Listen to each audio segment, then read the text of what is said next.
We're going to go ahead and introduce the governor candidates. We'll start with John Ventry. Go ahead and introduce yourself. All right, thank you. My name is John Ventry. First thing I just want to say is, all of the governor candidates are in Cranberry for tonight. They're staying at a hotel close by. They're not far from here, because they have the caucus tomorrow. So there is no reason that there's only 2 governor candidates here tonight. Every one of them should have been there. All 13, 14 should have been here tonight. Because of the fact that they're close by. They're what, 30 minutes away. This is disgraceful that they don't show up in small town PA. Now, I've tried to keep my campaign in the small towns because I need support to get on the ballot. And that's actually what I've been trying to do. But I think it's a shame. It's either that's the reason, or there's been 3 debates and I've won all 3 and they know it. And maybe that's why they're not here. But my name's John Ventry. My throat is a little hoarse from debating every night, but I'm a retired executive from UPS. I was there 35 years. I spent the last 26 years in charge of 3 states, Pennsylvania, West Virginia, Virginia. And I had a lot of hats that I wore there. I was in charge of security, so you know that I'm tough on crime. I was in charge of public affairs, so you know that's my political experience, and that was at the federal level. And I was in charge of the crisis management team, and I would have handled COVID a lot different. And I've done a lot of different things at UPS. But if you look at the card that I tried to hand out to everybody, you got a long list of boards and charities that I've been on. And that's what you would expect from an executive. And I try to emphasize when I go to these meetings and debates is that, I'll be honest with you, I see the other governor candidates as all the same. Really all the same. Not you, the others. When you hear them answer the questions, all of that, they're all the same. They will not tell you what they really believe, And there is a world of difference between being a high-level executive from age 29 to 55 at a Fortune 40 international company. I worked in 6 states in Europe. In my management skills, my accountability, everything, it's on a different level than what you see from these lawyers and politicians and small business owners that are out there. And the governor is the chief executive of the state. And when I decided to run, I said, well, what do you want to do? You want to be lieutenant governor? I think that's more like the sergeant, you got to know the procedures. I fit at the governor level. That's the chief executive. I spent 26 years as an executive. I think that's where I should be. But also when you look at this, there's, like I said, a lot of boards, charities. I'm the only one who puts on their card he's pro-militia, okay? Yes! It's right there on the front. It's on my website. It's been there from the beginning. Why wouldn't I be? That's the Second Amendment. That's exactly what it is, but they won't say that. And there's a lot of things they won't say. If you were at the Lawrence debate, they wouldn't say that Joe Biden won legitimately. They said he's the president, you got to accept him. I was the only one who said he didn't win legitimately. He's not my president, So they won't tell you the truth, but it's point after point after point. The other thing that separates me is I've written 10 books on 5 topics. And I spent 4 years on TV. I had a 45-minute interview on Anderson Cooper, not that I liked the guy. All right, John, we just got to get this going. We're going to go to Sean Berger now. And I'm creative. That was my point, yeah. Right, you're right. Go ahead, Sean. Joe Biden, Chief Affairs, sorry about that. I'm Sean Butler, and I'm running for PA governor. I grew up in a small town called Palmerton, Pennsylvania. I was a 3rd-generation asphalt blacktopper. And I'll tell you what, these roads today, they're in pretty bad shape. We literally have vehicles we drive on the road that have a sticker, be fit for the road, that the road is not fit for the car. So, one of the biggest things that I'm running on is we need to fix these roads accordingly the way we do them. We're not sitting there and throwing dirt and potholes and thinking that it's going to be all right. There's different ways. The subsoil and base underneath the blacktop is shot. They never did it right the first time. Part of these roads got to dig back up again and redo them the right way. Coming up through, you know, my first job at 5 years old, I shoveled and cleaned the shovels and rakes and made sure that everybody was hydrated. You know, my parents, they both worked very hard, and my dad, unfortunately, he could only work every other day. When he was 23 years old, he fell off a roof. He fractured his skull and broke it. He actually died on the operating table. And he actually lost, when they brought him back and he started coming to, he lost the whole entire left side of his ear. He couldn't hear no more. 2 years later, he actually poked his eye out with a screwdriver. And he couldn't see. He had the black part. He literally looked like an egg yolk, so he couldn't see out of his right eye. His back was shot from working all of his life, so he only could work every other day.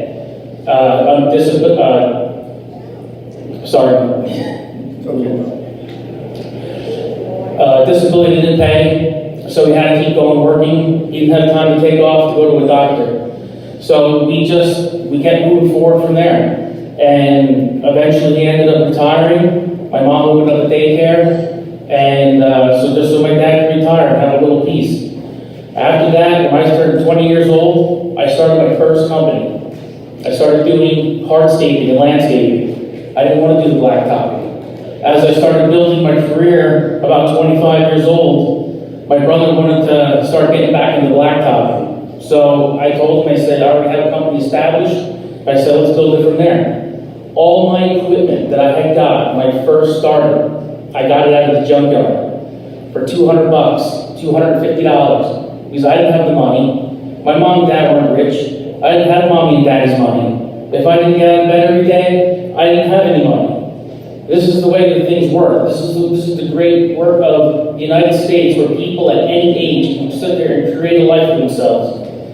And that's why we're living here today. Roger that. Thank you. All right, since John, you brought up the Second Amendment, my first question is actually about the Second Amendment. So it's a two-part question. The Second Amendment states a well-regulated militia being necessary to the security of a free state, the right of the people to keep and bear arms shall not be infringed. To elaborate further, Article 1, Section 21 of the Pennsylvania State Constitution states the right of the citizens to bear arms in defense of themselves and the state shall not even be questioned. Now, to protect the Second Amendment of the United States Constitution and the Pennsylvania State Constitution, what would you do to abolish the multiple unconstitutional gun laws in Pennsylvania and the unconstitutional gun laws from the federal government being enforced in the state of Pennsylvania that currently infringe on the citizens' right to keep and bear arms? The second part of that question is, how would you work with militia chapters across the state of Pennsylvania to ensure that the security of a free state is protected by its inhabitants as our founders envisioned? All right, long question. You know, I was up in Punxsutawney, and they asked me, where do you stand on the Second Amendment? And I said, exactly, right here. Okay? Everywhere I go, you know? So, you know, I'm a lifetime member of the NRA and FOAC, and a member of GOA also. And as soon as I get in as governor, I'm going to get that group together, and we'll sit down, we're going to take a look at all the laws that shouldn't be there, because there should be no laws there for regarding guns and gun ownership. And the ones that are there will be removed. So we'll form the task force and committee, and we'll remove everything. I want to be able to carry my gun anywhere I go in America. That's constitutional carry, that's the way it should be. It's like my driver's license, you know, and I shouldn't even need the carry permit that I do have. So I want, come on, you know, you ever watch Shane? Remember that great Western when he was showing the kid how to shoot and all of that? And he said to him, the gun is like any other tool on the farm. It's the man that handles it that's the issue. And that's the truth. That's the truth. Second part of the question was? How would you work with militia chapters across the state of Pennsylvania to ensure the security of a free state? Yeah. You know, it's a shame that people hear militia. It's like everything the left does, you know? They say things that are just not true. Like the baby you're carrying, it's not a baby, it's a fetus, you know? The militia, they're not good people. They reword things and they try to make it be something that it's not. I would have a statewide militia day. That would be fine with me. Come on out, you know? Let's have a parade. Let's make a statewide, you know? Why not? I mean, this is Lexington and Concord. Who the hell do you think fought that? You know, that was the militia. I am pro-militia. I have militia friends on the other side of the state. You know, guns and militia, that's like guns and Bibles. And I don't care if I like it. I like it. Thank you, John. Thank you very much. Sean Burger, same question to you. As far as our Second Amendment, why are we even talking about it? It's a law. It's written down. It should never be infringed. Let it alone. Like you said, anything that's being corrupted by our government, trying to take our guns away, we disagree on them. The militia's fine. You know, as long as they're doing it within their laws and they're not sitting there going out there and harassing people, other than just for the fight for the freedoms of our people, then yeah, why not? All right. And about local militias, when you think about militia units in the state of Pennsylvania and working with them to secure the free state and protect the inhabitants? Well, it's clear we can't trust our own government, so we've got to rely on our American people to start fighting for our own American enemies. Thank you, guys.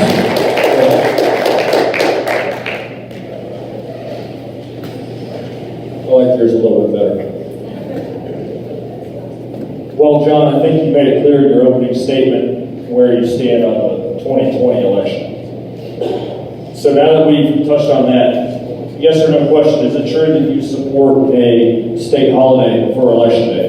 Absolutely. I think then that takes away the whole need for the mail-in ballots. That's what should have been done initially. It's a state holiday, everybody's off, come on down and vote.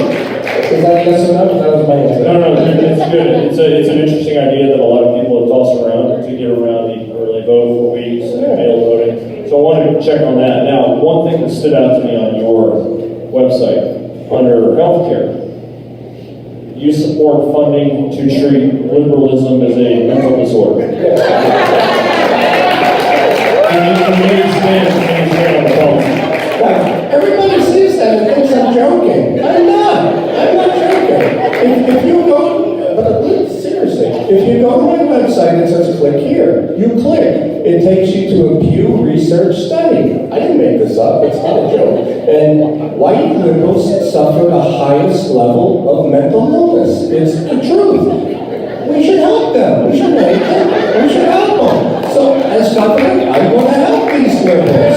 I'm going to help them to sanitariums. I'm going to help them to medications. You know, I'm not joking. I want to help them. Thank you.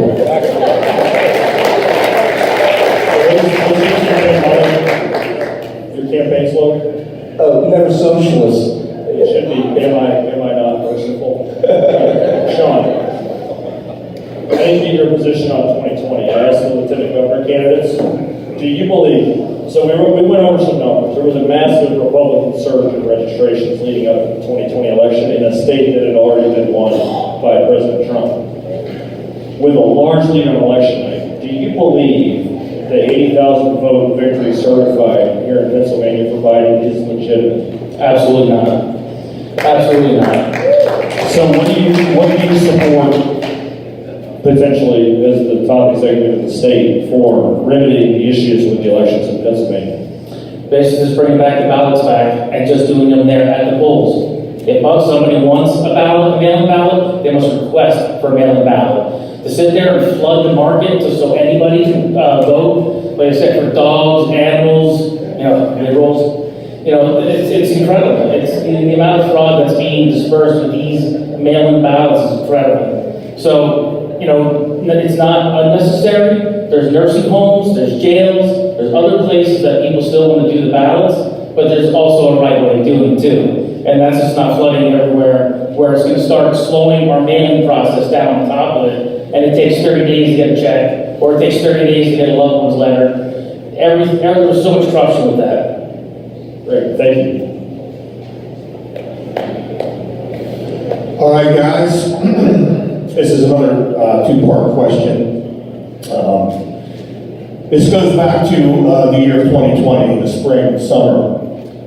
2 years ago, we have witnessed across the country in multiple cities violent riots from communist and Marxist organizations such as BLM and Antifa, to where they caused $2 billion worth of property damage, killed 23 innocent civilians, injured thousands more, murdered 3 police officers, injured 400 more police officers.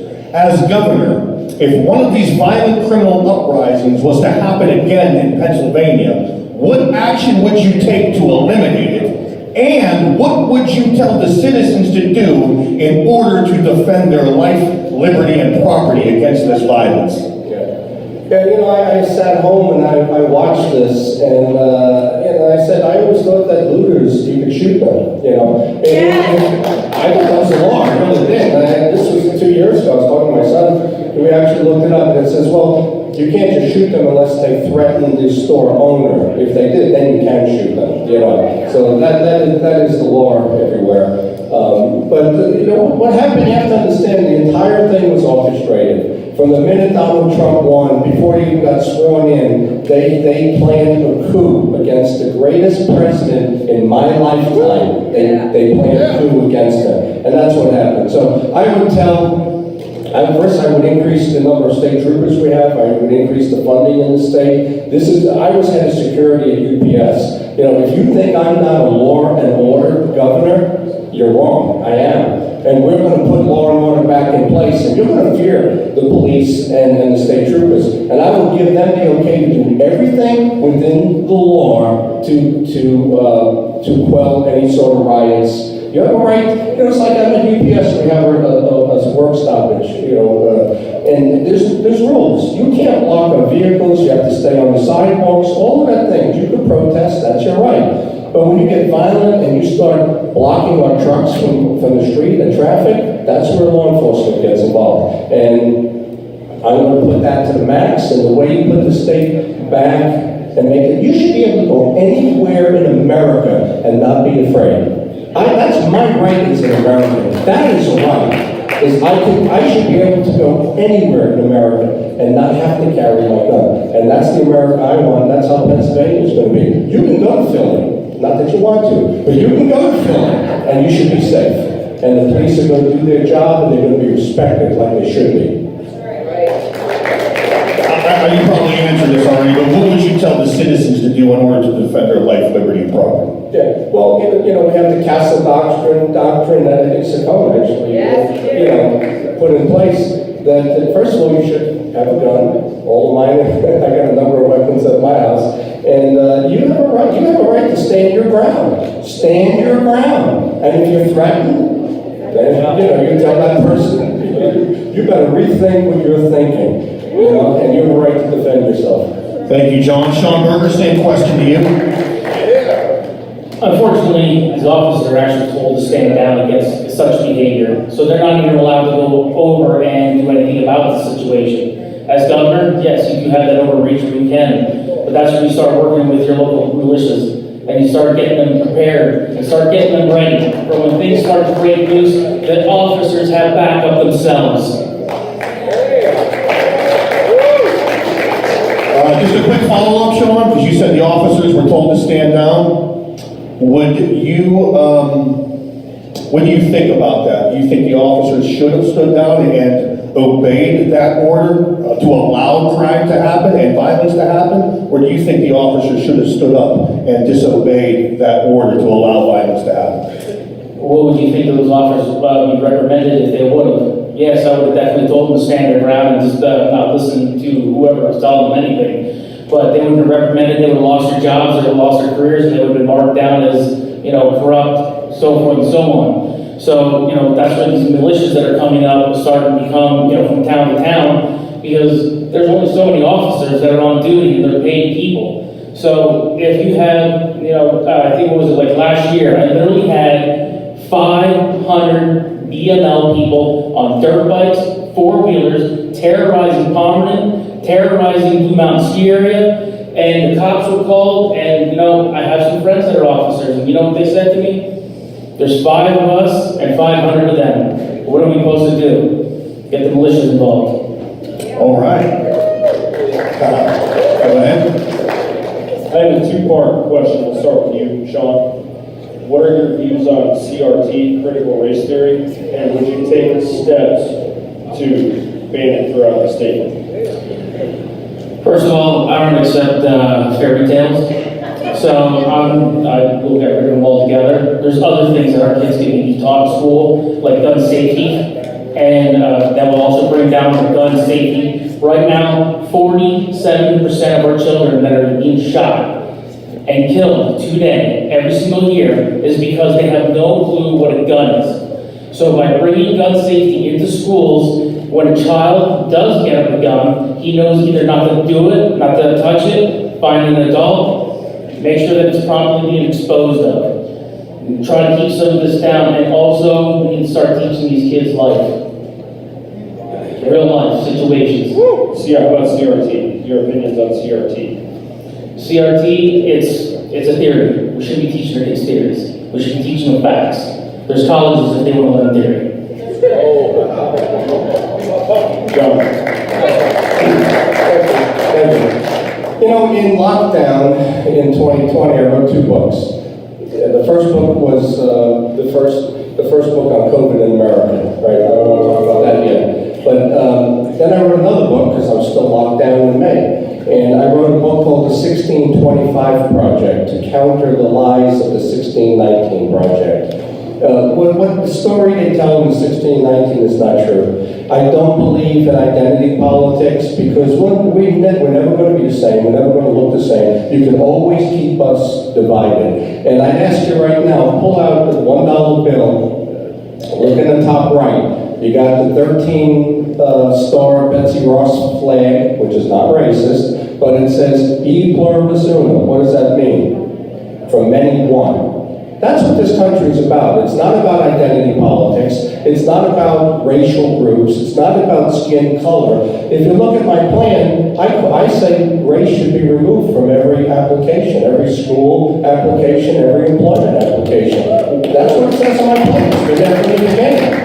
See, everything the left does is to take out the foundation. Think of your house. If the foundation's taken out, it collapses. They've been going after Christianity for years, and you know that. Take out the foundation of the first book of Genesis, and the whole thing collapses. What are they doing now? Same thing. Take out the foundation of America, take out the founding fathers, pull down the statues. This is all coordinated. This stuff doesn't just happen. So, CRT will never be taught in Pennsylvania schools. You'll have school choice, so you can go to private schools, religious schools, public schools, but in my schools, and part of the agenda is going to be, we're going to teach creation science. People say you can't teach creation. Yes, you can. Look it up. 14 states teach creation science in their states. We're going to be number 15. And when those kids go to school and they hear the science behind creation and then go to their next class and the lies of evolution and the Big Bang, I think they're going to pick creation. And that's where I'm going. You've answered my second part already about school choice. Sean, your position on school choice?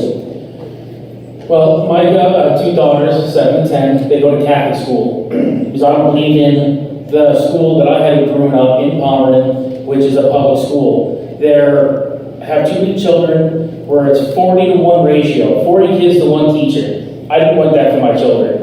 If my children wanted something, a question asked, they have 15 to 18 kids in their school per teacher. So that's what I wanted for my kids. And here about 2 years ago, that school was about to close down. My wife came home to me and said, they're closing the school down. They don't have enough kids. I said, why? I said, how many kids do they have? They got 60 kids. They want 80. I'm like, okay. I said, well, that's easy to fix. I said, give me a conference with the principal. Okay, so we sat down with what's going on. Why can't we get more kids? And she's like, well, we just don't know how to. Nobody's coming in. Nobody's recommending us anymore. I said, well, how about we just start, running this in a business? I said, how long do you need? Well, we need by the following year. We need at least 80 kids or the diocese are hosed down. I said, no problem. I said, I think that's doable. So I brought my team in. We started building websites. We started doing planning. And within a month and a half, we had those 80 kids. We had them signed up, registered, ready to go. Unfortunately, that wasn't enough for the diocese. All of a sudden, they wanted 100. Hey, no problem, we got you, 100. In 6 months' time, we went from 60 kids ready to close down to a waiting list.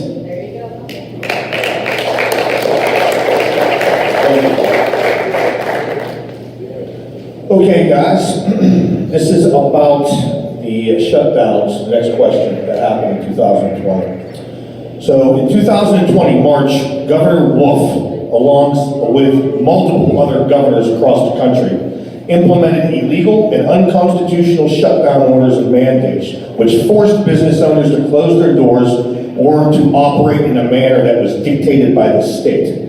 These are clear violations of the U.S. law code and a violation of the U.S. Constitution. As governor, what action will you take against these government officials within the state of Pennsylvania who broke the law and deprived constitutional rights, and what would you do to bring them to justice?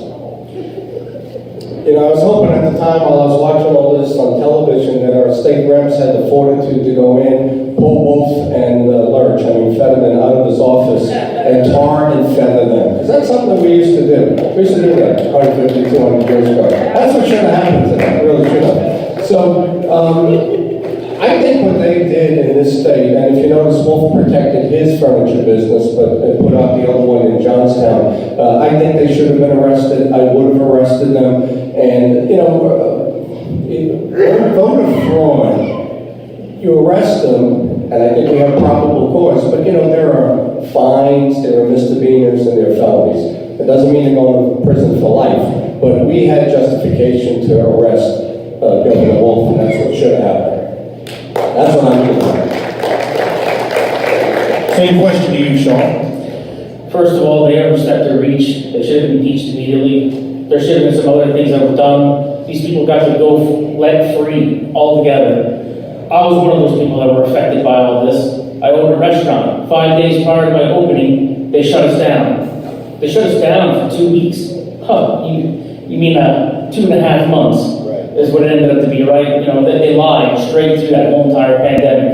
And then when we finally were able to open, you know, they had to be masked and takeout only. And then it was another stipulation, then it was this, then it was that. It's like, come on, let's go already. Why are you sitting there and irritating the people that are just trying to make a life? In the meantime, he's killing taxes on top of it. Why do you think in the next year or two, we're going to be raising taxes left and right just to compensate for the taxes that were lost because all the small businesses have been shut down? At the end, December in 2020, when the last shutdown was, for Christmas and New Year's, I decided that I was not going to shut down. We stayed open. We had waitresses coming crying to us, saying they're not going to have a Christmas because they spent through all their life savings. This wasn't businesses too. This was real people losing their homes, losing lives. They're committing suicide. They didn't know how to cope with this. This is something that people never had to deal with before. And when we stayed open, not only were my employees a lot happier, sales were up 400%. The waitresses were walking away $1,000 a piece.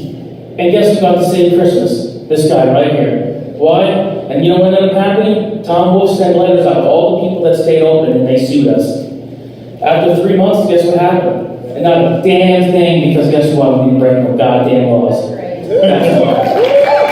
Sean, if you became governor, all these government officials that did violate constitutional rights and broke the law, what would you do as governor when you came to power? How would you hold these criminals accountable? I'd do the same thing Tom Wolf did to the Republicans when he could get his way. Fire them all. Get rid of them.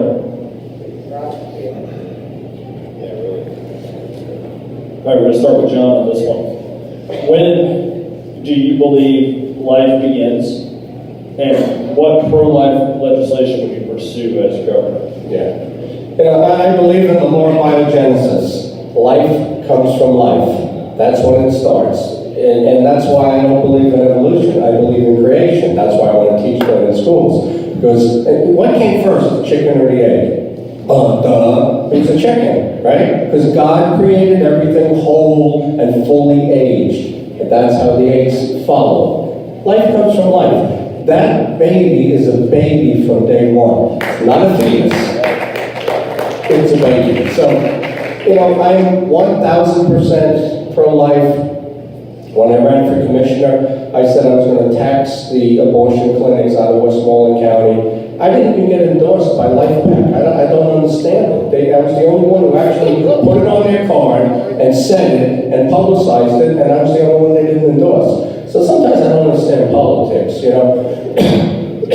So on my plan, they didn't overturn Roe versus Wade. So although every candidate says we're going to get rid of abortion, you can't get rid of it until they overturn Roe versus Wade. So on my plan, I want to take what Texas did, which is the heartbeat law, which is at about 6 weeks. Right? But I want to take it and make it even stricter. And you can only get that abortion in Pittsburgh and Philly. That's it, not the rest of the state. So you got 6 weeks, and you go to the liberal cities for your abortion. Because I got news for you. The rest of the counties of Pennsylvania, 80% are Republican conservative. It's Pittsburgh and Philly, Erie that are really, liberals. So we give the liberals what they want in Pittsburgh and Philly, but in 6 weeks, that would make it the strictest abortion law in the state. It would be like Texas saying Dallas and San Antonio. That's the only place you can go, and you got 6 weeks, which as a woman, you only got about 2 weeks then to decide. So I'm pro-life, and I believe in creation, and life comes from life. Nobody has ever been able to create it and attest to, which again is why everything is a lie they tell you about evolution and everything the left says. It's all lies. Thank you, John. I'm 100%. What was the question? I'm sorry. When do you believe life begins? And as governor, what legislation would you pursue for pro-life measures? Well, I'm 100% for freedom, and I don't believe in abortions. I'm pro-life 100%. I have 2 little girls, 7 and 10. I can't imagine crushing their skulls open, sucking their brains out, and thinking that that's all right. It's not. There's a lot of places that we can put these unborn children into foster care, but unfortunately, for people that want to adopt, people that can't adopt, because the laws are so strict that it takes way too long. So we need to start loosening up their laws. But you know what? You know what's all right? It's all right to sit there and adopt in a different country and bring that over. That's all right. Everybody wants to talk about immigration, but we got kids that are starving here in our own state, and nobody wants to do anything about it. These unborn children, that they could be crushing the skull of the next Einstein. You don't know. There's a lot of brilliant kids that are being killed by abortions every single day, and we don't even get a chance to know those people. I'm 100%. Right, roger that. Okay, next question is a 2-part question. As we know, Act 77 was passed, I know you brought it up earlier. John, you first. What are your thoughts about Act 77 and the multiple Republicans who voted in favor of it? And on that note, what is your position on term limits in the Commonwealth of Pennsylvania? Yeah. I was one of the first ones to take Act 77 on. It's right on the front of my card. As soon as I heard about it, I said, I don't understand this. Why are Republicans championing a Democrat initiative? I subscribe to Judicial Watch. I knew this was a Democrat initiative. I knew all about voter harvesting. I knew what they do. But yet it was our Republicans that championed it. So in August of 20, we had a meeting in Irwin. I challenged 2 of the state reps, got very vocal, very loud, and I continued it all ever since. And in April of this year, I got a letter kicking me out as an elected committee member for challenging Act 77 as if I live in China and can't speak out against the government and challenging these state reps. Well, that didn't hold up. In fact, I gave that letter to Larry Tavis, the head of the Republican Party last night, and he kind of sloughed it off. I think it was important. He didn't. That's why I go to small town America, So we have 3 senators running for governor.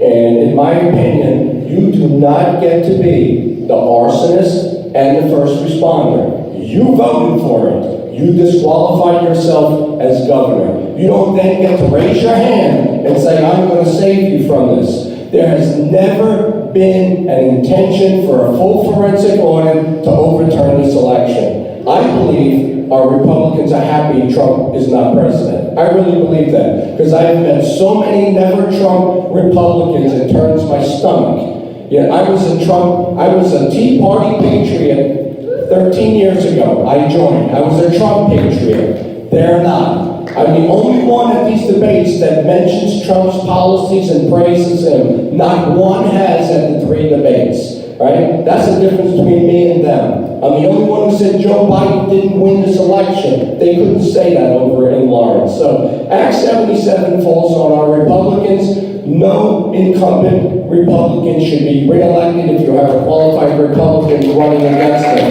And those 3 senators, sorry. Which 3 senators won there? You have Corman, Martin, and Mastriano, and in particular, Mastriano, the savior that people are being tricked by, right? So this guy's got 4 master's degrees. He's got a PhD in history, and he didn't know the history of mail-in ballots and voter harvesting. I don't have a PhD. I subscribe to Judicial Watch. I knew this was a mistake, and he's tricking the people. He's a false messiah. And you shouldn't follow him, and that's my opinion.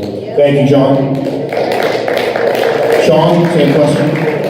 Act 77, I think everybody can agree that a Republican anyway is in fear for November election. Just for the simple fact that we don't know what's going to happen. We don't even know if any of us are going to get in. If this continues to allow Act 77, and as of this morning, it was overturned. It was considered unjustified, unconstitutional. So you have the Act 77 that hopefully doesn't be overturned again and be full effect for this next November election. Because if it is, I think every single Republican that's running is going to be in fear for whether they're going to have a fair election or not.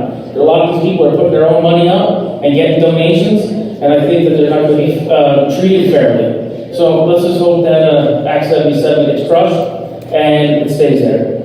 What about term limits? I think everybody should have 4-year term limits, just like the president, just like any other senator, anybody else. That's right. All right, this is my final question. It's going to require a little bit of creative thinking. Start with you, Sean. What do you consider to be Governor Wolf's biggest failing? And have you been, there's probably plenty to pick from, but have you been governor at the time? Had you been governor at the time, what would you have done differently to solve the problem? As far as the pandemic goes, What is his biggest failure? So you reach in, figure out what you think he messed up the most, and how you would have handled that properly. I think the pandemic is what he messed up the most, because he crushed a lot of people. Like I said, there's businesses that will never be reopened, generations lost. It was devastating. Like I said, I got to live through it. I got to feel the pain that everybody else was. If it wasn't that I had another company to fall back on, my restaurant would have took me out. And as of the Republicans, they did take his power away to keep him from continuing down the path that he was, of crushing more hopes and dreams. I think as governor, what we could have done was just let people just make their own decisions, give them the information that they needed to properly go into their positions and see if that vaccine is even right for them. Because believe it or not, these people are getting, the people that have got the vaccine already and the booster shots, they're afraid. They're dying. These people, their arms are numb for months. They don't even know if they're going to come back. And then they're sitting there trying to shove this stuff down our throats, our kids' throats, trying to, wrongfully educate us. Where, you have, let's face it, it's illegal for me to practice medicine because I do not obtain a medical degree. So, and neither does Tom Wolf, neither does Joe Biden, but you know who does? Dr. Fauci. No. Unless he's Santa Claus and he can go through 340 million Americans and they give them the proper diagnosis, I think he should keep his mouth shut and tell them to go to their physician. And every single one of you make sure if the vaccine is even right for you, and make sure you know what's in the vaccine. Right now, nobody knows. It's all hearsay. It's all scattered all over the place. They get paid by big pharma too. Our physicians are just as bad. Yes, and I agree. If, it's all about money. You look at the stock markets and how everything went through the roof. If you're not going to tell me that it ain't about money, you're lying to yourself. Thank you. Okay. Can we get all the lieutenant governors up on stage for their closing statements along? You guys can stay here also. Do you want me to answer that question? Yes, please. Yeah, okay. I keep a running list of everything that Wolf and Shapiro did. And you have to remember that everything Wolf did falls on Shapiro. And I'm waiting until after I win the primary, and then I go full force after Shapiro, not now. But the biggest failing on Governor Wolf was the way he handled the pandemic. He took our rights and he trampled on it. I mentioned I wrote the first book on COVID in America, March 15, 2 days after we shut down. And Amazon took it down 8 days later. They didn't like the title. That was the reason. That's not my America. But I got everything correct about China and the reasons behind that. And in the book, there's a paragraph that talks about, will Americans follow what they're told to do and give up rights? China, you got no choice on that. You go to the gulag or you do what you're told. And I asked that question, it was March of 20. So Wolf's biggest failing was what he did, killing the seniors at the nursing homes and taking our rights away. And for that, it's unforgivable. And as Americans, Western PA stood up against it. Philadelphia is the highest vaccinated city. They walk around with masks. You can't eat in a restaurant. I don't want to go there, to be honest with you. I like it out here. All right, thank you, John. All right, Lieutenant Governors, candidates, please come on the stage for your closing statements. We're kind of in a rush because the shuttle bus is leaving, so we're going to give everybody 60 seconds for their closing statements. Correct, they are also. If you don't see your sign up here, use one of the wireless mics.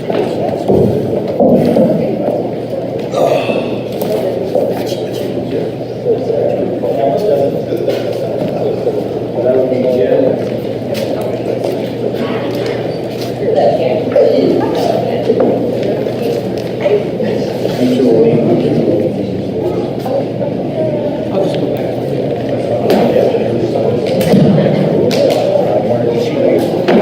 She left now.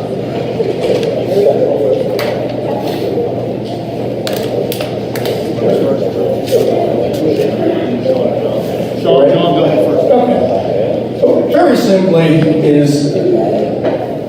I have 26 years of executive experience. I'm the only governor that has that high level of executive experience. The governor is the chief executive of the state. You want somebody that served as an executive to fill that position. And I'm the only one that has that. And if you look at the 3 debates, now 4, that they didn't want to attend, I have differentiated myself from all these other experts and legislators and lawyers. I'm the only one who supports Trump. I'm the only one that's an original Tea Party member. I'm the only one who said Biden didn't win legitimately, and the list goes on and on and on. I'm the most unconventional candidate, but I see, you've got 3 types here. You've got the politicians who want to advance their careers and get more money. You've got the attorneys and the politicians that want to negotiate middle left and hug the far left progressives, right? And then you've got your Tea Party patriot. And that's who I am. And I believe that's who the people want. And they're going to be surprised. The winner of this primary is going to be me. That's how it's going to go. And they think it's going to be one of their own, and it's not going to be. So just remember, I'm an executive for an executive position. I stand my ground, and I'm the most Trump-like person out there because I grew up in Queens near him, and I understand him now. Thank you. I'm going to make this short and sweet here for you guys. Basically, when I become governor, it's basically bringing the power back to the people, freedom of choice, your right to know laws, and be able to live free with your Second Amendments, your First Amendments, and everything else. This time, we need to do it right, and do it right this first time. Power to the people. Thank you, Sean.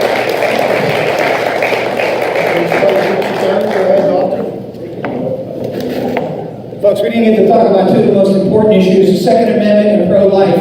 I want to tell you, I have a record, as I said before. I ran on bringing the castle doctrine to Pennsylvania. The first year in office, we voted that in tonight. You can defend yourself from your own homes. Constitutional carry bill just passed was vetoed by the governor. That was my bill. I'll be in the executive when we sign that into law. Pro-life. Remember when Dr. Gosnell was killing innocent children and women who thought they were going to have a safe abortion were falling under his knife? We enacted legislation. I worked hard to enact legislation just to raise the medical inspection standards of abortion clinics to make them equal to other clinics. Because of that bill, and they called me a racist and a bigot and a woman hater and all kinds of things. It doesn't matter to me. We passed that bill, and since then, nearly 20 abortion clinics have closed in Pennsylvania. We saved a lot of babies' lives, and I'm proud of it.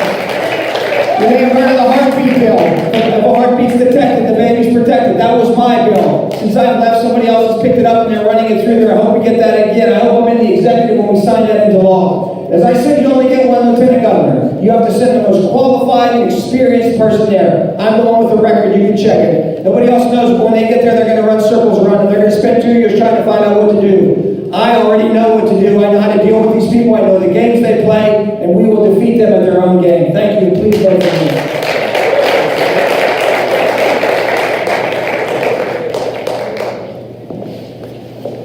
Folks, I'm running for office because I hate politicians. That's why I'm doing it, okay? My father was a brick and stone mason, and he would say every 2, 4, 6 years, folks would come around in their fancy suits and make promises and then let you down and not deliver.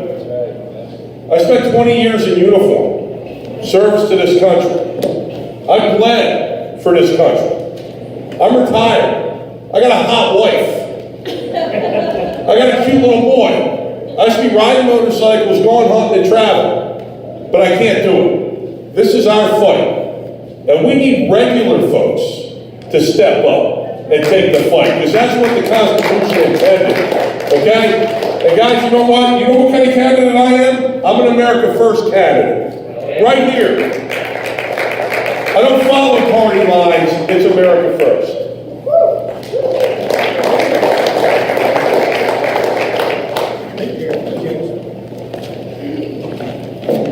I'm a Frederick Douglass conservative. I modeled myself after Frederick Douglass because he believed in 3 boxes: the jury box, the ballot box, and the cartridge box. And I believe that each one of those have a very strong role in our Commonwealth. We are a republic, and we need to remind people that we are a republic, a constitutional republic. And if we cannot use our Constitution, and with all the lawyers that we have, not only in our legislation, but here, shame on us. Shame on us. I'd have to say this. We have had a governor who appointed a social worker over the parole board. He is letting people out of prison just as fast as they go in. We need to have a lieutenant governor that will be very strict and decisive on the decisions that he made as the chairman of the parole board, the chairman of the Senate, over the Turnpike Commission, over the Pennsylvania Emergency Management Council. All of those things are very relevant. Ladies and gentlemen, I come ready to do the job on the first day. I've been responsible for well over 275,000 people. I've managed budgets well over $200 million. And I know how to set a business plan, a 3 to 5 year business plan that will include the economy, environment, energy, and education. Those are the plans that we're going to do. Those are the plans that business people do. I'm not a politician. I'm not a recycle. I am here to represent you, we the people. Thank you. Thank you. Thank you very much to you both and to everybody and to all the candidates tonight. I really appreciate the opportunity to speak with you all. And yes, I am an attorney. But you know what else I am? I am a truck driver's daughter. I started with absolutely nothing. 50 years ago, in a hospital in Pittsburgh, my birth mother left me without a name. And luckily for me, a truck driver in Butler County, and my mom, his wife, decided to adopt me. And you know what? I am a testament, a real symbol to what happens when you choose life. You know, anything is possible when you choose life. And we didn't talk about that tonight, but first and foremost, life is on the ballot. Ladies and gentlemen, next year it's 50 years for Roe v. Wade. 1 year earlier, I probably wouldn't be on stage tonight. I want to make certain that we protect the unborn child and anybody who commits acts against children, unlike Josh Shapiro.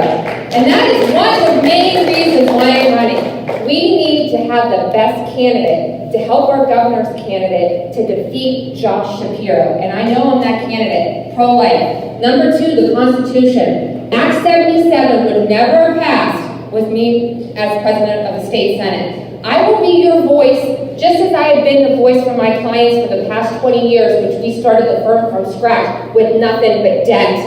I will be your voice. I will be your advocate on the state senate as your lieutenant governor. Not as anybody's puppet, not as anybody's politician, as yours. I have a record to back that up. Third, and as the chair of the parole board, I will see that justice and not favors is carried out. We are letting people out because of favors, and that is not for our safety of our streets. And I can assure you that I will see that justice and not favors is carried out as chair of the parole board. You know, our campaign is all about the people. I hope to be your candidate. I have a name now, Jen GP. Thank you very much. Thank you.